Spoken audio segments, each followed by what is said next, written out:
BNP vice chairman সাবেক মন্ত্রী বরকতুল্লাহ বুলুর নেতৃত্বে বেগমগঞ্জ উপজেলাধীন একলাশপুর ইউনিয়ন ও বেগমগঞ্জ পাইলট উচ্চ বিদ্যালয়ে বন্যা দুর্গত মানুষের মাঝে খাদ্য সামগ্রী বিতরণ করেন।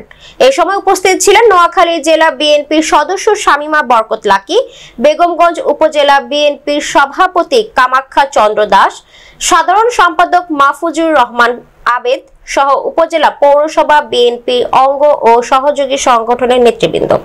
এবং আজকে আমাদের প্রিয় নেতা তারেক রহমান বলছেন, দল মত নির্বিশেষে, ধর্ম বর্ণ নির্বিশেষে এই জাতীয় দুর্যোগে সবাইকে একসাথে মানুষের পাশে দাঁড়ানোর জন্য বলছে। একটা ঐতিহাসিক আন্দোলন বিপ্লব বাংলাদেশে সংগঠিত হয়েছে। বৈষম্য ছাত্রবিরোধী আন্দোলনরা এই আন্দোলন সৃষ্টি করেছে। এর সাথে বাংলাদেশের আপামর সমগ্র জনগণ এর সাথে সম্পৃক্ত হয়েছে।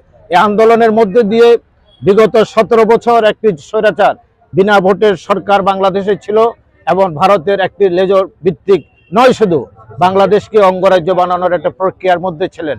সেই সরকারের পতন ছাত্র জনতার ঐক্যের মধ্যে দিয়ে ঘটার পরে আপনারা দেখছেন আজকে ভারত সৃষ্ট কর্তৃক এই বন্যা কিন্তু প্রাকৃতিক বন্যা না, এই বন্যা হলো ভারত কর্তৃক মোদী কর্তৃক সৃষ্ট বন্যা।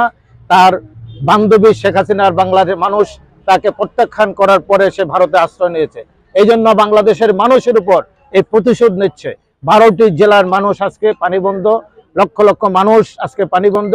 মানুষের ঘর বাড়ি দোতলা পর্যন্ত ফেনীতে পানি উঠেছে। আপনারা কুমিল্লায় দেখেছেন, সিলেটে দেখেছেন, ঘর বাড়ি পাহাড় সব ভেঙে যাচ্ছে। এই বেগমগঞ্জের আমার জন্মের 70 বছর এই এলাকায় এই বন্যা কেউ দেখে নেই। অতএব আমরা মানুষের পাশে দাঁড়িয়েছি এবং সবাইকে আহ্বান করছি দাঁড়ানোর জন্য। আমার